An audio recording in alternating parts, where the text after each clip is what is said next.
Do you want to learn how to do a French accent or sound more like a native speaker? In this video, our expert instructor, Mikayla, is going to share with you some of the unique sounds that are specific to the French language. So stay tuned, and before you go, check out the link in the description box to join one of our free online French classes. Hey everyone, this is Mikayla from takelessons.com, and today we're going to talk about how to speak in a French accent. So the first thing you have to know is there is not just one French accent. French is actually spoken in 84 countries all around the world, which is called la francophonie. So there are countries in Africa, Europe, Asia, and even near Australia. So the first thing you'll have to decide is, what kind of accent do I want to learn? Do you want to learn the Canadian accent? Do you want to learn the South of France accent? Do you want to learn one of the African country accents? So you have to decide that first before anything else. Because normally in French classes, we use a standard French, which is the Parisian French. But not everyone wants to speak that way. So you have to decide for yourself, what French accent do I want to have? Now, most of the time, there's going to be slight differences. However, between French and English, there are a few big differences. One of the first is that in French, we have nasal sounds. Yes, lots of nasal sounds. We have 4. We have un, and un. Yeah, they all sound the same, right? No, well, they're actually slightly different. So that's one of the things you have to do first, is to be able to distinguish the 4 different nasal sounds. Some examples, demain or on. One of the next big differences that we have are the difference between the e, the e, and the e. So this is another distinction that English speakers have to really pay attention to in French. Then we have the difference between the 2 U sounds, and this can be very difficult because one of these U sounds does not exist at all in English. So the first U sound we have in French is the U, but the other one is actually going to be a very narrow U, which is U. And so this one is made when you put your tongue behind your teeth and you pucker your lips so that it's like you're almost whistling. U.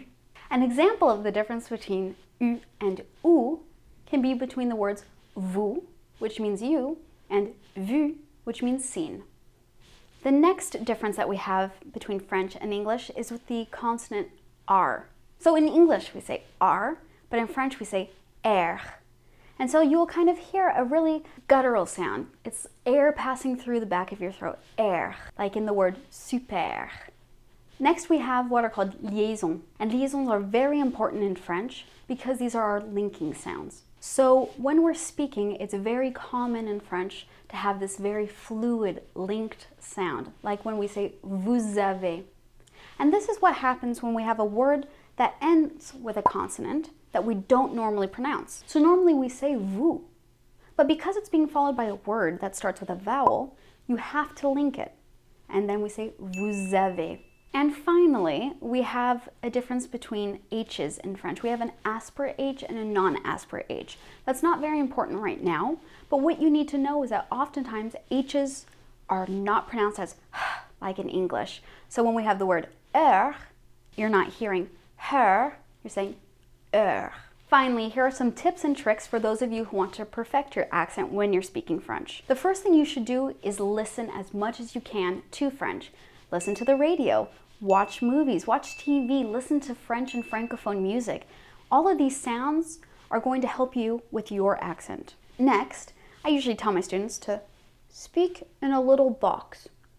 If you look at a French person, they speak only in this part of their mouth, quite puckered. My next tip is a little funny, and I promise it helps. Speak English with a French accent, or speak your native language with a French accent, because it helps you get into the sound, and then it's easier to switch into the other language. So it helps you get your intonation, and it helps you find the placement in your mouth where the sounds differ. Finally, practice. That's all you can do. And just know that sometimes we can't lose our accent 100%, but that's okay. So long as you can communicate, that's the most important thing. Hey guys, thanks for watching. How have you improved your French accent? Leave a comment and let us know. And if you enjoyed this video, hit the subscribe button to stay updated with more helpful French tutorials, just like this one.